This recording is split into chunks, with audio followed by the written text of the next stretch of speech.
Magluto po ako ngayon ng mareg. Lagyan po ng konting mantika. Ayan.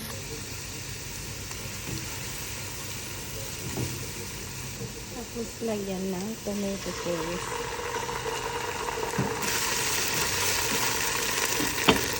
Tapos ilagay na yung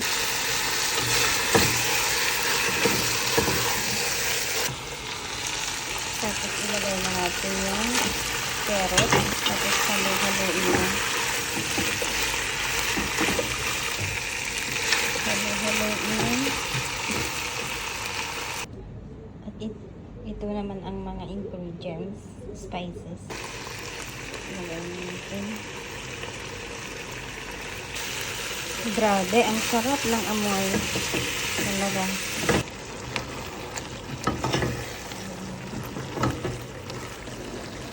Lagyan na natin ng tubig.